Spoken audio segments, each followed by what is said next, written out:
When I was 23 years old, I was broke. I'd graduated from university and I was dreading going in the corporate world. I had so much energy growing up as a kid and I just didn't think that that was going to be the place where I would thrive. So I really wanted to make entrepreneurship work. And to me, if I could get just $10,000 a month, that meant that I could have all my expenses covered and the freedom to really build a life of meaning and something that I'd get really excited about. I gave myself a deadline of a year to get to that $10,000 a month. And if I couldn't get there, I was gonna force myself to get a corporate job, which is what my parents wanted me to do, is what my friends expected me to do, but I was really dreading it. And so I did get there after a year, but it took a lot of studying, 30 business books, countless business courses, and there were still many lessons that I had to learn on myself from actually doing the journey. And with those lessons, I've even helped multiple people get there in under 90 days. And some of them are now making over $100,000 a month. So there's 3 points that if you nail these 3, you're almost guaranteed to get to $10,000 a month very quickly. And let me get into the first point. When I was growing up, I always had different businesses. I was selling comic books, and then I was a piano teacher, and then I was a poker coach,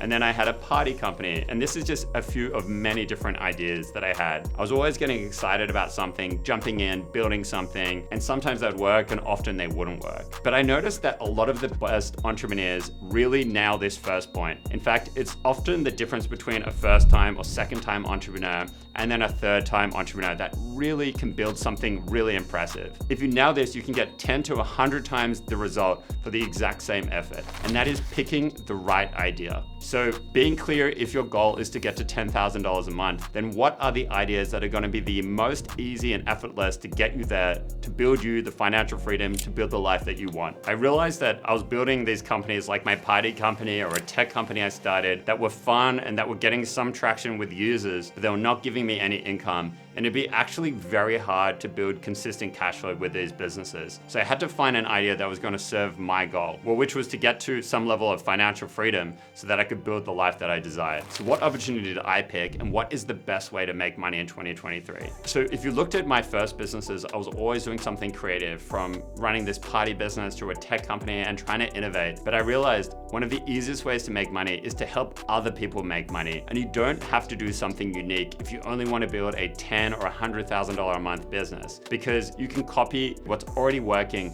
but try to do it better and add your own spin on it. And so I genuinely believed at the time that the way that I could most impact the businesses that I wanted to work with was to help them with Facebook marketing. I really believed that I could help grow their sales, grow their attendance of their events, whatever it might be, with the skills that I was learning on Facebook marketing. So that was a skill that I'd really double down on. So in 2023, I'd be thinking about the exact same thing. How can you most positively impact other businesses to help them make more money? And so a few things. Maybe you already have some skills or some interests. Maybe you love YouTube and you want to be a YouTube consultant because you have that curiosity for it. Or maybe you're a designer and you can help people make a better website that helps them convert more sales. Or maybe you're always on TikTok and you can become a TikTok consultant and help them get more views that drives to more sales. But find something that you genuinely believe you can help businesses make more money than they're spending on you. And if you can consistently do that, then you're going to find a winning service. Even the best ideas will fail without this next step. When I was starting my business, I realized I had an advantage. I had more time and more energy than other entrepreneurs in the same space were willing to do. So that means I was willing to walk into other businesses, cold call them, cold email them, do anything to get in front of potential clients. At one point, I went to an exhibition and there was 140 different businesses there. And I took the time to research every single business. I knew how many social media followers they had, how frequently they were posting. And for 2 days back to back, I would get up really early, get to the conference and speak to every single business owner. And I got no after no, but eventually I got a few people that said they were interested. I got 4 businesses that were open to have a conversation. But then the first one said no, the second one said no, and then the third one actually yelled me out of his office because I was speaking to his competitors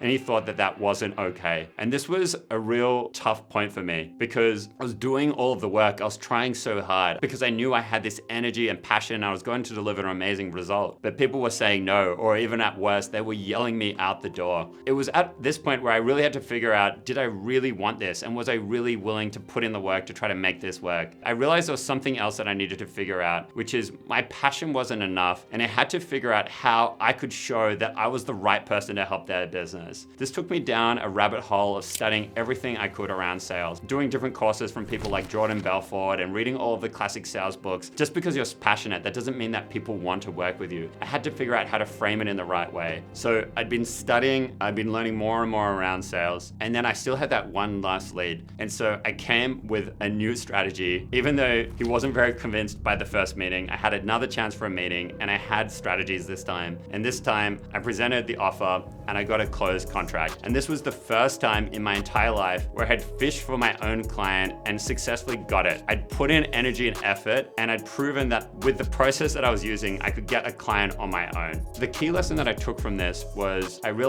that if I wanted to build a business, I had to know how to predictably get clients consistently. And these days we've perfected these systems that now get thousands of leads a month. But at the time I was trying to work incredibly hard for every single lead. So if you're trying to get more leads for your business, here are the 3 ways that I recommend to start getting leads. Number 1, you actually might have an advantage with because you're getting started out. You might already know your parents or your parents' friends, uncles, aunties, and already have connections to entrepreneurs within your circle. So if you use your network to get started, that is a totally valid way. And you might be giving these people an incredible price for the opportunity to work with you and build someone that will refer you more clients in the future. Number 2 is think about who you think you could add the most amount of value to. Is it a different business? Is it an influencer? Think about maybe not starting super high, but building your way to the people that you would love to work towards, and then give them the most intricate email or DM that they've ever received to really show them how you're going to add an incredible amount of value to them. So the cold outreach approach can be incredibly effective. And because you're starting out, you can put in more time than the bigger businesses that are spreading themselves a lot wider. And number 3 is as you're learning more and more content, start sharing that on Twitter, LinkedIn, Instagram, whatever it is. Start showing how smart you are at this topic. And eventually businesses will start coming to you asking for your services. Getting clients are important, but that's where a lot of courses stop. At this point, I had a client, but I also had a really big problem. But once I understood this problem and solved it, this is what took me from $1,000 to $2,000 a month to ultimately $10K a month and beyond. And it's something that I see a lot of people not figuring out and getting stuck at those lower levels. I started to get another client, and they were all in all different types of industries, whether it was education or health or a local business, a gelati shop. And I didn't really know how to run the marketing for each of these individual businesses. And then sometimes the requests would get all over the place. Sometimes they'd want me to build an app, and then I'd be coding on their website, and then I'd be doing design and then videography and photography. And I was doing all of these different skills. It was a little overwhelming and scary because I really wanted to deliver incredible results for every one of these businesses. But how could I learn how to do all of these variety of different companies that I was working with? So I got my first client, and now I knew how to get another one, but there was a really big problem. A lot of people don't solve this problem, and that's why they get stuck at the 1, 2, 3K a month, and they never get to that 10K a month and beyond. And this is one of the most important things if you want to build something that truly is going to last and continue to scale. And so as I got a client from one industry and another industry, and people would have different needs. Maybe they were running a promotion and I had to look up the law, or they wanted to run Google ads, or they wanted to run some new service. I was getting overwhelmed with all of these different requests, and it was just me running the business. And as I was studying, sometimes you would hear the advice to say, outsource the work, look onto Fiverr or Freelancer and find these people around the world to support you. But I didn't think that that was going to work, because even though I was overwhelmed, I realized for me that this was an opportunity to try to learn my way through it. And so that's what I did. I studied really hard. In fact, my mentality at the time was, if I can outstudy anyone in Australia or the world, then I'll definitely become an extreme expert in this area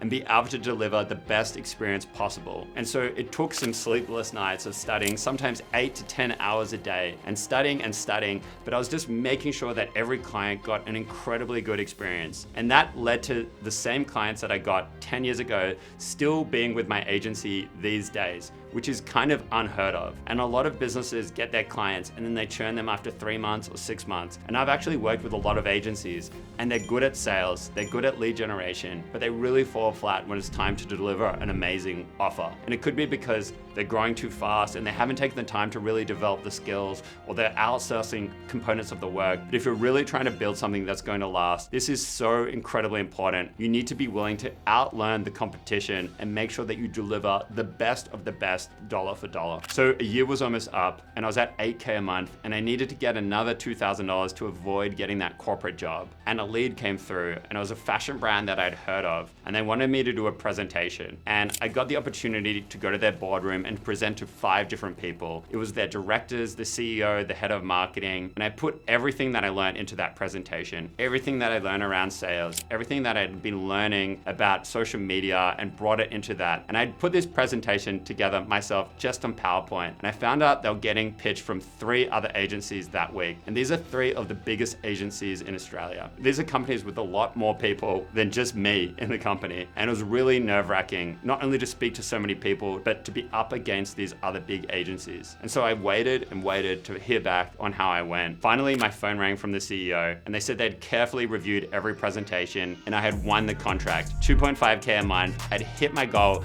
just narrowly before a year, and it was an amazing moment. It really showed me that I really could build this. And from there, the company grew and grew to a big company, and now doing over $1 million a month. And I made a lot of good decisions in my 20s, but I also made a lot of bad decisions, and some of them cost me over $1 million. And if you want to hear those lessons, check out this video here.